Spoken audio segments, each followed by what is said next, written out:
Nah, kalau nggak ada kita teruskan. G. Masbuk. Tadi Pak Sofyan nanya masbuk nih Pak ya. Istilah masbuk berasal dari kata sabata yasbiqu, artinya melewati atau mendahului. Dan kata masbuk artinya orang yang didahului. Kalau sabaqah itu orang yang ngedahului, yang nyalip. Tapi kalau yang disalib itu namanya masbuk. Nah, berarti kan begini. Kalau saya sholat udah ketinggalan 1 rakaat, berarti saya udah keduluan. Imam sama jamaah itu udah keduluin saya. Saya berarti orang yang didahuluin. Orang yang didahului itu dalam bahasa Arab disebut dengan masbuk. Bahasa kitanya orang yang ketinggalan 1 rakaat, kira-kira begitu, 1 atau lebih. Nah, kata masbuk ini kemudian disematkan buat orang yang sholat dan telah didahului oleh imam dan jemaah yang lain, baik terlewat takbiratul ihramnya atau terlewat rakaatnya. Yang menjadi pertanyaan adalah kapan seorang masbuk dikatakan mendapatkan sholat berjamaah? Sholat berjamaah yang afdal adalah 8 bersama imam sejak sebelum imam memulai sholat, bahkan sejak mendengar panggilan azan. Namun bila ada seorang masbuk, sampai batas manakah dia bisa dikatakan mendapatkan sholat berjamaah dan keutamaannya? Nah, dalam hal ini para ulama berbeda pendapat. Sebagian mengatakan bahwa minimal seorang makmum harus mendapatkan 1 rakaat sempurna bersama imam. Sedangkan yang lainnya mengatakan minimal seorang makmum ikut 1 kali takbir bersama imam. Nah, lebih dalam lagi coba kita uraikan begini ya. Yang mengatakan minimal ikut 1 rakaat terakhir, yang dikatakan dia ikut berjamaah. Sebagian ulama mengatakan bahwa bila makmum itu masih bisa ikut 1 rakaat penuh bersama imam, maka dia termasuk mendapatkan sholat berjamaah. Tapi kita sebut dia masbuk. Tapi sebagai masbuk, dia bisa dikatakan ikut sholat berjamaah. Tentu kalau bicara pahala pasti bukan 27 derajat. Karena yang 27 derajat sebagaimana sudah kita bahas sebelumnya, yang datang ke masjid sebelum azan, gitu ya. Nah, kalau datang ke masjid udah mau bubar, dapat sholat jamaah, cuman bukan 27. Nah, di antara yang berpendapat demikian seperti para ulama di kalangan mazhab Al-Malikiyah, Al-Ghazali dari mazhab Asy-Syafi'iyah, sebuah riwayat dari Imam Ahmad bin Hanbal, dan zahir pendapat dari Ibnu Abi Musa Ibnu Taimiyah, Syekh Muhammad bin Abdul Wahab serta Syekh Abdurrahman As-Sa'di. Dasarnya adalah dalilnya adalah Rasulullah pernah bersabda, "Man adraka ruku'a faqad adraka raka'ah." Siapa yang bisa mendapatkan ruku' bersama imam, maka dia sudah mendapatkan sholat. Ini sebagaimana yang kita semua menerima dan mengamalkannya selama ini. Ibnu Taimiyah menambahkan bahwa bila seorang makmum ikut sebuah sholat jamaah tapi kurang dari 1 rakaat bersama imam, tidak bisa dikatakan telah ikut sholat jamaah. Jadi kalau imam sudah bangun dari rukuk yang terakhir, ya dia ikut sholat dalam jamaah itu, tapi dia tidak dikatakan sebagai orang yang mendapatkan sholat jamaah. Sebab gerakan yang kurang dari 1 rakaat tidak bisa dihitung sebagai rakaat sholat. Sehingga bila makmum hanya mendapatkan sholat setelah imam bangun dari rukuk pada rakaat yang terakhir, maka dia dianggap tidak mendapatkan sholat jamaah, meskipun pada gerakan terakhir sempat sholat bersama imam. Nah, yang kedua, minimal ikut 1 takbir terakhir. Ini nomor 2 nih harusnya. Sebagian ulama lain mengatakan bahwa bila makmum masih mendapatkan 1 takbir terakhir sebelum imam mengucapkan salam, maka dia mendapatkan sholat berjamaah. Yang berpendapat seperti ini adalah ulama kalangan Al-Hanafiyah dan Asy-Syafi'iyah serta riwayat yang masyhur dari Imam Ahmad bin Hanbal dan para murid beliau. Coba lihat di pendapat pertama di situ ada mazhab Syafi'i, di pendapat yang kedua ada juga mazhab Syafi'i. Maksudnya kok bisa ada yang berpendapat seperti itu dan seperti ini? Nah, itu ternyata para ulama Syafi'iyan itu ternyata berbeda-beda pendapat juga. Di antara mereka ada yang dukung pendapat pertama, tapi ada juga yang dukung pendapat yang kedua.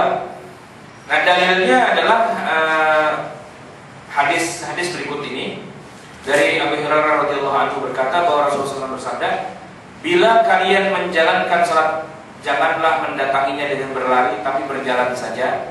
Kalian harus melakukannya dengan sakinah atau tenang. Apa yang bisa kamu dapat lakukanlah, dan apa yang tertinggal sempurnakanlah." Ini tadi saya di awal ngomong kayak gitu. Nah, dari hadis ini bisa dikatakan bahwa siapa yang ikut sholat jamaah pada saat imam sedang sujud atau sedang tasyahud akhir, disebutkan telah mendapatkan sholat berjamaah, tinggal dia menggenapkan apa-apa yang tertinggal. Karena itulah, bila dia masih mendapatkan 1 kali takbir imam yang terakhir sebelum salam, yaitu takbir ketika bangun dari sujud yang terakhir sebelum tasyahud akhir, maka dia dikatakan sudah ikut sholat berjamaah. Pak Sofyan, pertanyaannya sudah terjawab belum? Nah, itu ya.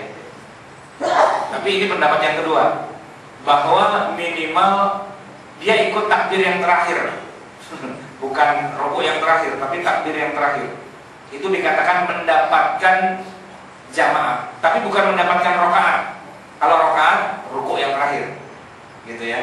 Nah, dari situlah kemudian kalau kita datang kita masbuk, imam lagi sujud, kita ngapain? Ya, kita ikut sujud, gitu. Ikut sujud, jangan nungguin, karena biar dia bangun lagi. Begitu dia bangun ternyata tahiyat akhir, ya udah nggak bisa lagi kalau udah tahiyat akhir. Maksudnya sudah nggak dapat pahala jamaah lagi. Apakah kemudian kita ikut atau tidak itu udah nggak penting lagi. Tapi kalau lagi masih sujud, nah kita bisa ikut, bisa ikut salat jamaah. Dikatakan sudah berjamaah, walaupun harganya udah turun. Kalau tanya itu salat jamaah tadi, sholat sih. Gitu. Ikut dari awal apa ikut terakhir? Ikut takbir yang terakhir doang, bukan takbiratul ihram tapi takbir yang terakhir. Itu dikatakan dapat berjamaah juga. Baik, ada pertanyaan lagi. Ini hukum sholat berjamaah ini kita ada bahas ya pada malam Kamis yang kemarin kalau nggak salah sebelumnya. Baik, ya silakan. Aku boleh baca doa? Doa maksudnya? Doa habis sholat? Ya boleh. Masa nggak boleh? Doa habis sholat silahkan aja. Mau masuk? Iya yang masuk. Boleh-boleh saja. Tapi dia sempurnain dulu yang kurang. Jangan dibaca doa dulu terus menerusin rokaatnya. Begitu imam Allah mata salam, dia Allah mata salam juga. Udah selesai baru terusin yang kurang. Enggak. Dia selesaikan dulu yang kurang. Setelah itu dia mau zikir, mau doa dan sebagainya silakan saja. Gak ada masalah. Jadi terus kalau yang terakhir nggak dapat jamaah tuh? Ya kalau menurut pendapat yang kedua ini udah nggak dapat pahala jamaah. Tapi boleh nggak ikut? Tetap ikut? Boleh. Dapat keberkahannya deh. Berkah sholat jamaah. Nah habis ngapain? Nah kalau udah tahiyat kita mau nungguin apaan lagi gitu kan? Udah takbir yang terakhir. Tapi ini cuma sekedar batas dikatakan ikut apa tidak ikut jamaah. Bukan batas dapat apa nggak dapat satu rakaat. Kalau batas dapat satu rakaat adalah rukuk yang rukuknya itu. Kalau masih sempat rukuk bareng sama imam, nah itu dapat dia rakaat itu. Tapi kalau begitu dia Allahu Akbar, imam baru berdiri baru sudah begini ya, belum rukuk gitu kan. Imamnya langsung bilang sami Allahu liman hamidah. Berarti nggak sempat nih rukuk bareng imam. Berarti nggak dapat rakaat, tapi dapat jamaah. Gitu. Artinya yang kurang berarti harus ditambah. Gitu, rakaat. Persis Persatuan Islam Hasan itu punya pendapat yang rada berbeda. Mereka mengatakan bahwa hadis yang mengatakan bahwa siapa mendapatkan rukuk bersama imam dia sudah dapat rakaat itu tidak diterima sama dia. Dan dia kembali kepada rukun sholat tiap rakaatnya harus ada Fatihah. Maka imam yang tidak sempat baca Fatihah bagi dia itu dianggap belum dapat satu rakaat. Gitu. Jadi misalnya imam sudah selesai baca Fatihah, sudah baca Qul huwallah ya. Terus tiba-tiba ada orang datang di belakangnya sholat. Dia sholat, begitu dia baru baca Al-Fatihahnya, Alhamdulillahirabbil alamin Ar-Rahmanir Rahim. Imam ruku. Nah, dia kan apa terusin bacaan Fatihah apa ikut ruku? Gitu. Ikut ruku kan harusnya. Nah, karena tadi Fatihahnya baru dapat 2 ayat, berarti dianggap belum baca Fatihah. Nah itu nanti begitu imam salam, dia berdiri lagi 1 rakaat lagi. Kenapa? Karena dianggap belum dapat rakaat itu. Ini persis. Kalau ada yang begitu udah ketahuan. Nah persis. Gitu. Karena persis itu mewajibkan pendapatnya kepada seluruh anggotanya, dan kalau tidak mengikuti berarti dianggap tidak sah keanggotaan persisannya. Gitu. Dia punya aturan main seperti itu. Organisasi itu diukur kesetiaannya berdasarkan taklid apa tidak taklid kepada A Hasan Bandung itu. Nah, gitu. Kalau tidak begitu berarti Anda bukan persis gitu, dan dianggap salah dan seterusnya. Karena persatuan Islam itu dalam pandangan persis adalah satunya pendapat. Tidak boleh ada pendapat mazhab Hanafi, Maliki, Syafi'i, itu nggak boleh gitu. Yang satunya pendapat berdasarkan siapa? Berdasarkan ya pimpinannya. Hasan itu Kalau Hasan bilang A, ya semua harus A. Kalau Hasan bilang B, ya semua harus B. Kalau ada yang beda sedikit, berarti Anda tidak bersatu. Gitu. Jadi maksud yang bersatu adalah harus sesuai dengan maunya pimpinan. Kira-kira seperti itu. Nah itu sekedar bahan perbandingan saja. Wallahu a'lam bishawab. Ada lagi pertanyaan sekarang? Ya. Kita lagi taklim ya, masih bisa. Terus taklim masih berjalan. Kita keluar sholat duluan lagi kita balik duluan. Itu boleh ya? Enggak, itu haram hukumnya. Itu tidak boleh. Karena apa? Karena kita berada di masjid tersebut. Gitu. Di masjid tersebut di mana kita terikat dengan adabul masjid, adabul majlis. Majlis itu harus ada pimpinannya. Dan pimpinannya kalau di masjid atau di dalam taklim ya imamnya atau gurunya. Nah tergantung gurunya bilang kita udah masuk waktu nih, mau kita sholat dulu, habis itu kita terusin, apa kita tunda aja sholatnya? Kalau kata pimpinannya bilang kita tunda, barang setengah jam, semua yang hadir di situ terikat untuk melakukannya. Tidak boleh keluar, kemudian dia sholat sendirian, kemudian dia balik lagi. Itu malah kalau dalam mazhab Hambali itu diharamkan sholat seperti itu. Ada sholat yang haram, yaitu sholat sendirian enggak bersama-sama jamaah. Itu dianggap sholat yang diharamkan.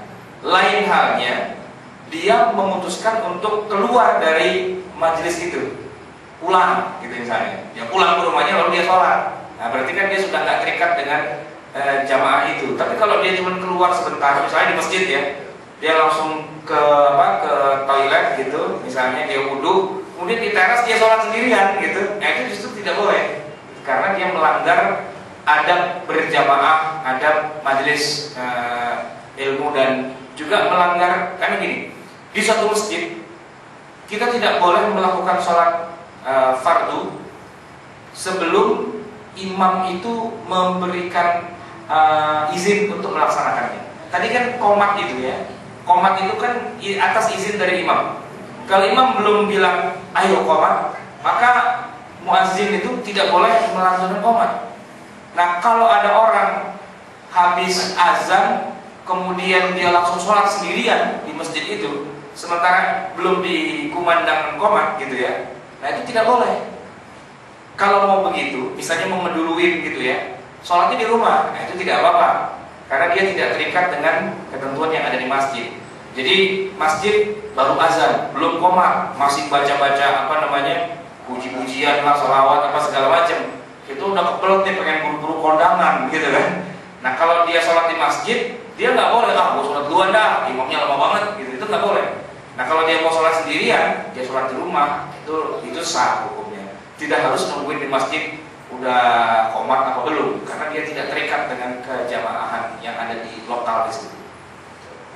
Ya. Masa tanya yang tadi saya pertanyaan, itu bagaimana kalau orang punya kantor? Kayak di Darussalam kan lagi ngaji malam Selasa, orang lagi salim agak lama, 10, 15 menit, 20 menit.